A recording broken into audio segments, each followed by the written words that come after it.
Episode की start में हम युन को देखते हैं जो मुकाई के ऊपर सीधा अटैक कर देता है क्योंकि वो उसकी पेंटिंग खोलने वाला था, लेकिन वो उसके ऊपर दोबारा अटैक करता। वो आदमी जो कंपटीशन करवा रहा है वो युन को रोक लेता है और उससे कहता है रुक जाओ, अपने साथी डिसाइपल को धमकाना अच्छी बात नहीं है। तब युन उससे कहता है मैं एक स्वॉर्ड स्लेव हुआ करता था, तो इसका मतलब ये नहीं कि कोई भी मेरी वैल्यू नहीं रखेगा और मुझे एकदम घटिया समझेगा। मैं ऐसा होने नहीं दूंगा। तब मुकाई उस आदमी से कहता है इस पेंटिंग को चेक करो, जरूर इसके अंदर कोई वेपन छुपा होगा। तब वो आदमी उस पेंटिंग को चेक करता है लेकिन वो उसे खोलता नहीं, जिसके बाद वो मुकाई से कहता है इसके अंदर कोई वेपन नहीं है, तुम चाहो तो तुम भी इसे महसूस करके चेक कर सकते हो। इसलिए मुकाई भी उस पेंटिंग को चेक करता है जिसके अंदर सच में कुछ नहीं होता। तब ये देखकर मुकाई उनसे माफी मांगने लगता है कि मुझे माफ कर दो, मुझसे गलती हो गई। तब वो आदमी युन से कहता है देखो मुकाई ने तुमसे माफी मांग ली है, अब तुम इसे जाने दो। लेकिन युन उससे कहता है ऐसे कैसे जाने दूं, इसने तो मुझसे चैलेंज किया था कि अगर मेरे पास वेपन निकला तो मैं इसके सामने झुककर माफी मांगूंगा, तो इसे भी मेरे सामने झुककर माफी मांगनी होगी। जिसके बाद वो मुकाई को धमकाते हुए कहता है झुको मेरे सामने, वरना मैं आज तुम्हें जिंदा नहीं छोड़ूंगा। इसलिए मुकाई उसके सामने झुक जाता है, जिसके बाद युन गुस्से में वहां से चला जाता है। अब वो आदमी बाकी सारे डिसाइपल्स से कहता है जाओ और प्रैक्टिस करो, कुछ दिनों बाद दोबारा से मार्शल आर्ट कंपटीशन होने वाला है और उसमें मैं नहीं चाहता कि तुम सब कमजोर दिखाई दो, इसलिए जितनी हो सकती है उतनी प्रैक्टिस करो और अगली बार अच्छे से तैयार होकर आना। जिस पर सारे डिसाइपल्स मान जाते हैं। अब यून अपने घर आ जाता है जहाँ वो अपनी टाइगर स्पिरिट की पावर्स को चेक कर रहा होता है, क्योंकि उसने अपना ब्रेक थ्रू करने के बाद उसे चेक नहीं किया था कि उसकी पावर्स कितनी बड़ी है। और जब वो अपनी टाइगर स्पिरिट की मदद से एक ही अटैक हवा में करता है तो वो बहुत तेज निकलता है और वहां से निकलते हुए सीधा जंगल में चले जाता है। तब वहां पर युन का दोस्त आता है जो उससे कहता है अरे वाह, तुम्हारी पावर्स तो सच में बहुत ज्यादा बढ़ गई है। जिसके बाद वो युन को एक लेटर देते हुए कहता है ये तुम्हारे लिए लेटर था, इसे देखो इसके अंदर क्या लिखा हुआ है। इसलिए युन उस लेटर को पढ़ता है, जिसे पढ़ने के बाद कहता है लगता है वो यहाँ पर आ रहा है, ये तो अच्छी बात है। उसका दोस्त उससे कहता है आखिर वो है कौन, लेकिन यून उसे नहीं बताता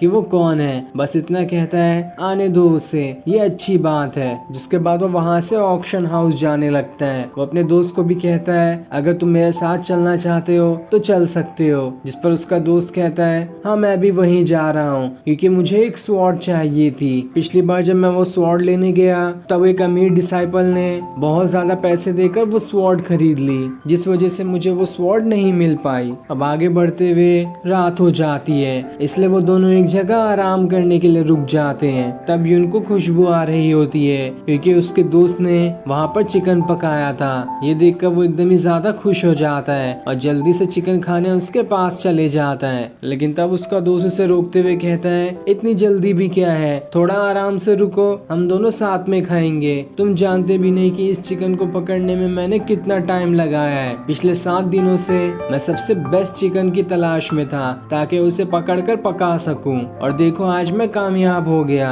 ये वाला चिकन सबसे बेस्ट था इस पूरे इलाके में। जो सुनकर यूनुस से कहता है अरे तुमने एक चिकन पकड़ने में इतनी मेहनत लगा दी, इससे अच्छा अगर मार्शल आर्ट में लगाई होती तो आज तुम्हारी पावर्स काफी ज्यादा होती। जिस पर उसका दोस्त कहता है ऐसी बात नहीं है, अगर कुछ खाना ही है तो क्यों ना बेस्ट खाओ, इसलिए मैंने इसे पकड़ा है। और तुम मुझे प्रैक्टिस की बात कर रहे हो, तुम्हारी बस मार्शल आर्ट पावर्स बढ़ रही है, लेकिन तुम्हें तो एक घोड़ा चलाना भी नहीं आता, वो सब चीज तुम कब सीखोगे। तब यूनुस से कहता है इस दुनिया में जिसके पास मार्शल आर्ट की पावर्स ज्यादा है उसी की वैल्यू है। मैं आउटर डिसाइपल बनने के बाद भी अपने ऊपर से स्वॉर्ड स्लेव का नाम नहीं हटा पाया, इसलिए मुझे और ज्यादा पावरफुल बनना है ताकि सारे लोग ये भूल ही जाए कि मैं कभी स्वॉर्ड स्लेव हुआ करता था। जिसके बाद उसका दोस्त उससे पूछता है आखिर तुम ऑक्शन हाउस क्यों जाना चाहते हो। तब यून उससे बताता है जब मैंने स्पिरिट स्टोन वाले टास्क को पूरा किया था तो मुझे सेक्ट की तरफ से ब्लड फ्लेम बोन्स मिली थी, जिसके बदले ही मैं ऑक्शन हाउस जाना चाहता हूँ ताकि वहाँ से और अच्छी चीज ले सकूं। ये सुनकर उसका दोस्त एकदम हैरान हो जाता है कि आखिर तुम्हारे पास ब्लड फ्लेम बोन है। जिस पर यून उससे कहता है अरे मेरे पास एक नहीं बल्कि 9 ब्लड फ्लेम बोन है, मैंने इसमें से 4 उस ऑक्शन वाले आदमी आदमी को दिया था ताकि वो ऑक्शन को कंडक्ट करवा सके, और जब ऑक्शन पूरा हो जाएगा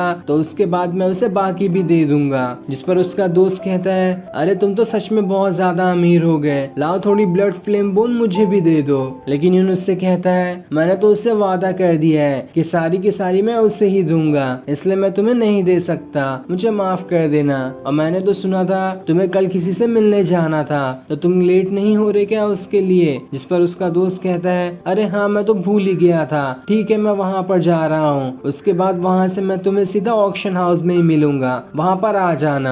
जिसके बाद वो वहाँ से चला जाता है। अब उसके जाने के बाद यून दोबारा से उस पेंटिंग को देखने लगता है जो उसके मास्टर ने उसे दी थी, लेकिन उसे अब भी समझ नहीं आता कि उस पेंटिंग में जो आदमी है वो कौन है। टाइगर स्पिरिट के बारे में तो वो जान चुका है, लेकिन उस आदमी के बारे में उसे नहीं पता। पर जैसे ही वो उस पेंटिंग को थोड़ा और खोलता है, तभी उसके अंदर से खतरनाक एनर्जी बाहर निकल कर आती है जो खुद को एक स्वॉर्ड में बदल लेती है, और फिर वो स्वॉर्ड सीधा यून के ऊपर अटैक करने के लिए आने लगती है। पर वो अपनी स्वॉर्ड से उसे रोक लेता है, लेकिन वो स्वॉर्ड उससे ज्यादा पावरफुल थी जो उसके ऊपर कई सारे अटैक किए जा रही होती है। जिसके बाद वो स्वॉर्ड खुद से ही गायब हो जाती है और उस आदमी में बदल जाती है जो उस पेंटिंग के अंदर था। तब वो आदमी अपनी ऑरा वाली स्वॉर्ड निकाल कर सीधा यून के अंदर ही डाल देता है। ये देखकर यून भी हैरान होता है, अरे मुझे क्या हो गया, कहीं ये मार्शल आर्ट पावर्स तो नहीं, इससे शायद मेरी मार्शल आर्ट पावर्स बढ़ सकती है।